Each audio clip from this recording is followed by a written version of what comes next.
All right, guys. So, like many of you, possibly, you're thinking about whether maybe you should get the little Sony ZV-1, which is right here, or the Sony ZV-E10, which is actually filming what you're seeing right now.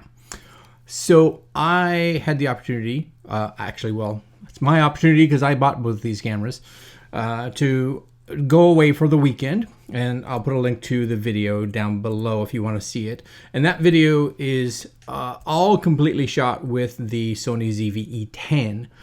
But while I was out shooting that video, pretty much everything I shot with both cameras. So I had it on a little mount that had both cameras kind of side by side, sort of. They're off a little bit, so the two shots aren't completely perfect with each other, but it'll do for today's video. And really what I wanted to figure out was these two cameras are very similar in price, right? With lens on the ZV-E10, it's about $100 more than the ZV-E1. So image quality wise, is there much of a difference going from the, I believe, the 1-inch sensor in the ZV-1 to the APS-C sensor in the ZV-E10? And then we'll talk about maybe why you want to go or choose one camera versus the other. So let's first look at the photo side of it. So these are some photos here, and I have my info up here. These are all untouched, of course. And first off, we'll start with some photos of people. So number one, we'll bring up this one here, and you can see this one here is shot with a Sony ZV-E10. F5 1/160th of a second. We've got some decent blur. None of these are touched, of course. Handled the highlights really nice. We did get up to about ISO 2500, but I don't see that being any kind of issue right here. Looks great. But if you bring up the ZV-1, it looks the same. You know, ISO 640. So it actually shot at f2.8, so it could actually bring the noise down because of the fact that it could shoot faster, and 1/80th of a second. So, you know, this one here, if you look at even that background, this one here versus, they're so indistinguishable. Super clean though, right? When you zoom in on these, with good detail throughout. And this is on the E10. Going back over here, ZV-1, we'll zoom back in again. Same, like it hits focus really good. They both have fantastic eye detection, so no issues there. Yeah, they're both like really nice, and they both have very, very similar bokeh, whatever you want to call it, doesn't really matter. I don't want to say issue right now. One of the issues, I'm going to say issues. ZV-1, because as you see here, as I stumble through it, everything here, JPEG and RAW, JPEG and RAW, JPEG and RAW. And it's a good thing that I did, because the RAW for the ZV-1 completely works on Mac, no issues. The RAW with the ZV-E10, it won't open. So that will probably come in a future update. So just, you know, if you are shooting and you know you may want RAW down the road, RAW and JPEG is probably a good way to shoot. So same thing here. So this is a photo of my wife and her dad, and E10. Again, we get a really nice fall off in the back here. Super sharp. No real concerns at all. I think these both look really good. And again, that's the E10. And we'll go to the ZV-1 right there. Same idea. Actually, I may even think that the ZV-1 hit it a little sharper. So again, f2.8 on this one, ISO 3200 versus f5.6 at ISO 2000. So for some reason, the E10 was always shooting at a higher ISO. So little strange, because both of those, when they were shooting in photo mode, I literally was as far as I can remember, was shooting in intelligent auto. So I would let it decide what it thought was best. So It seems that the ZV-1 was figuring out the scenes maybe a little better. All right, continuing on, we have this shot here, some scenery shots. Again, ZV-E10, really nice, right? We are shooting ISO 125, so we finally get that ISO down nice and low. And 1/60th of a second at f4. This is lovely, really good. I'm hoping that when you get the raw, you can see some information in here, but again, this is the JPEG.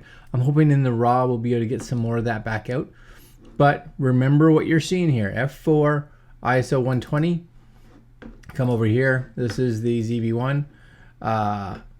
f3.2, so this one got a little shallower, ISO 125. So very, very close to each other, right? But yeah, the ZV-1 is just, it's rocking. And I actually think it may be a tad bit sharper in this area here. Like if you come up, you can't zoom in as much, right? Because you lose a little bit of resolution. I believe it's 20 megapixels for the ZV-1 versus 24 for the ZV-E10. So you'll see when I zoom in here at full 100% right there versus coming back to this one, you get a little bit more punch.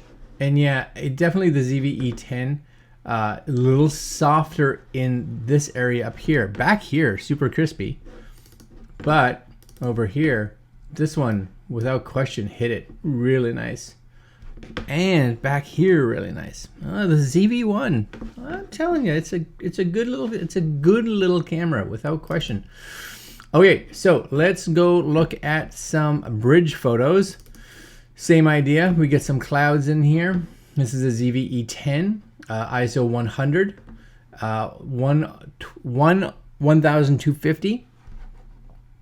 Looks good. Everything's pretty sharp. F5 versus F4. So the ZV-1 always seems to shoot a little faster in regards to its actual f-stop. ISO 125, 1/200th of a second. And if you look at, like, even in here, the detail where we get some clipping, like where the cloud is starting to disappear, you look at that versus that, like, there's not much detail. So when they talk about, oh, you get a bigger sensor, you do, but how much does it play? I don't know when you're comparing those two together. Like, they are so sharp. I don't think any two people, like, if you go back and forth here, if you put these two shots up against each other, I don't think anybody would be like, oh, that's the ZV-1 or that's the ZV-E10. You'd really have no idea. Same thing here. We get some nice scenery here. This is again the ZV-E10. We hit focus in this area, so we get a nice fall off. What are we shooting at? 1/500th of a second, f5.6, 5.6, ISO 100 versus f4, ISO 125, and a little faster. So yeah, it's and again we hit focus here. Like again, those two, they are so comparable to each other. Like there's just no way. There's no way you could look at either of those and distinguish one from the other. Even up here, it's hard to see like those little trees and all that, but it's super crispy even on the outside, and that's on the ZV-1. Yeah, same down here. That's all we're going to talk about for photos. As you can see here, I would say photo-wise versus, and this is the kit lens. Now, of course, if you get extra better lenses, that's going to change the game for sure. And that's something that you really want to put in the back of your mind when you're looking at these two cameras, which we'll talk about. So with the kit lens on the E10 and the ZV-1 with its just included lens, it's really hard if you're using this for photography to tell the difference. You are getting a bit more resolution, of course, with the ZV-E10, which means you have a bit more cropping room, and if you want to print it a little bit bigger, you can. But if you're getting a camera like this and your main goal is, 8x10s or smaller, or just social media, you're not gonna tell the difference. Not that I can see, at least not with the kit lenses. Now, we're gonna go and do a little bit of video. Okay, so I got my final cut up here, and I'm showing you guys, I'm just going to show you guys are going to see the video in full screen. You guys don't necessarily need to see what's on here. You want the quality of full screen, so you're going to see it in full screen. And again, it is so hard to tell. I literally, when I was putting these clips together, was like, I would totally lose track of which camera was which. So here, and I've run them, just so you guys know, I've run them all through Catalyst Browse for stabilizing, so that they both get the exact same piece of software that's doing their stabilization. So this one here, let's just bring up this so I can see it. This right now, take a look, right? There you go. Looking good, right? And we'll pause that there. Pause it. Looks lovely. Yes. Okay. That is what? Which one is it? We don't know, right? I'm going to switch it now to the other one. And I'm going to zoom that up so you can see it, because both of these should be, there we go. Take a look at, so I'm going to just bring this right where it is. Camera 1, camera 2. Camera 1, camera 2. This camera 2. So difficult. So difficult. There is, like, even their color is close. I would say camera 2 has a little bit more warm color to it. A little bit more warm color. If you look in the clouds, as we go back, right there, it's just, see how the other one's a little bluer? So camera 1, which is this one, ZV-E10. Camera 2, which is this one, ZV-1. Much of a difference?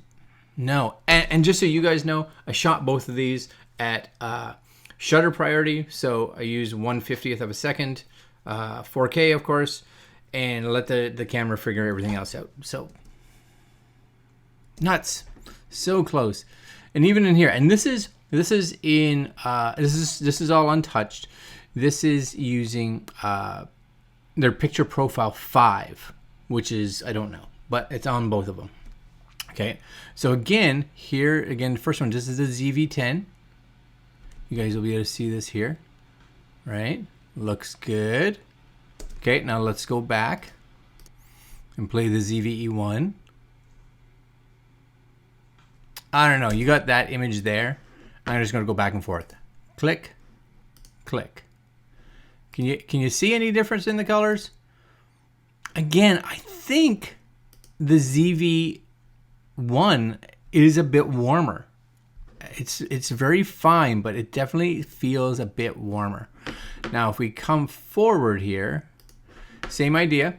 This one here is the ZV-E10,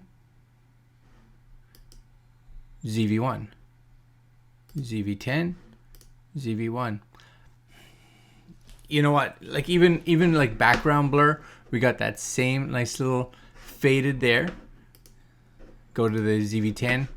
You may even get a little bit more blur right in this shot in the background with the ZV-1. It's probably shooting closer to f1.8 versus the ZV-E10, which can only do f3.5. So few differences. Even here, like this is me walking. It's exciting, right? Here I go.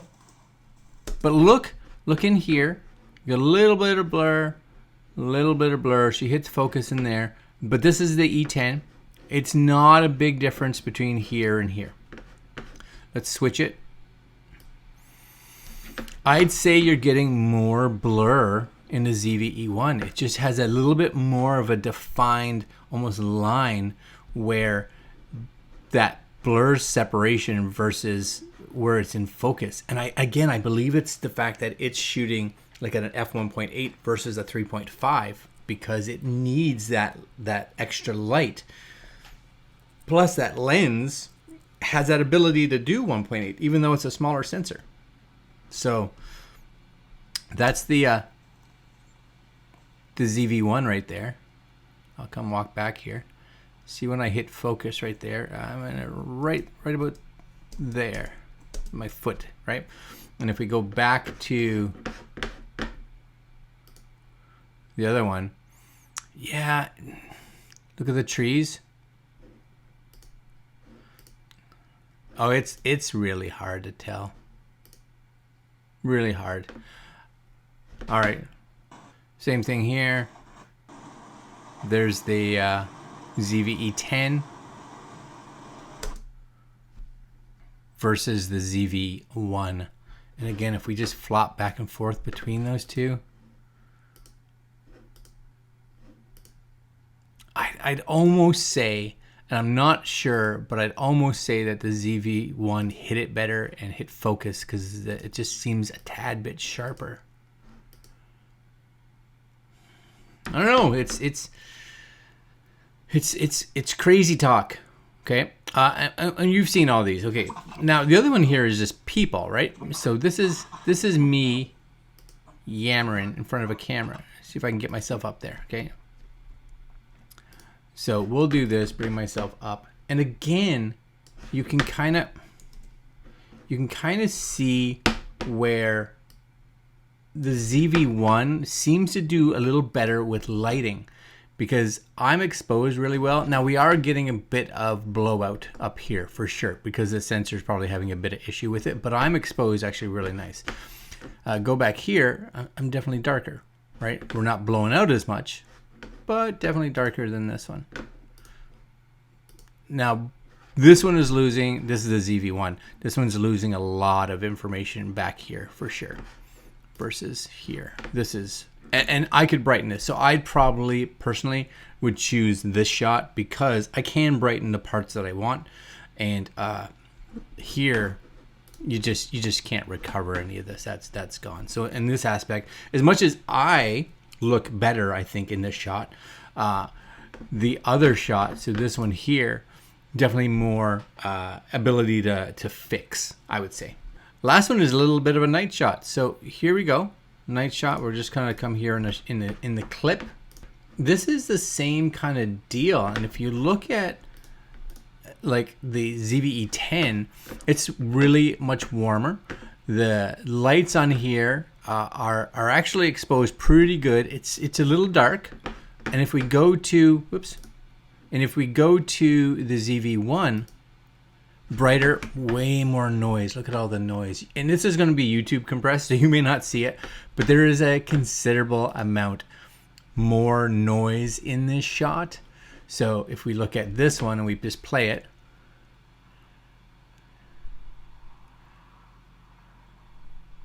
and look at the lights, and you may be able to see the noise, right? And then we'll go back here again and we'll do this one. The lights are way more blown out in this one, and there's definitely way more noise. So we shot, of course, primarily, and I would think most people that buy this camera are primarily going to be using this 80% of the time, 90% of the time, we'll be using it in daylight. It's going to be like a holiday camera, right? Or you're going to be like this, where you got good light, so you're using decent lighting. So here's my thoughts.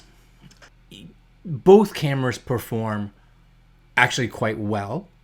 Both cameras have very, very, very similar results in their outcomes in both photography and in video. So it doesn't really matter. The two of them mix really well. Like going back and forth between the ZV-1 and the ZV-E10, honestly, I had to go back and look at the originals to be like, I can't tell which is better. There's just no way. And I would completely forget which camera was which.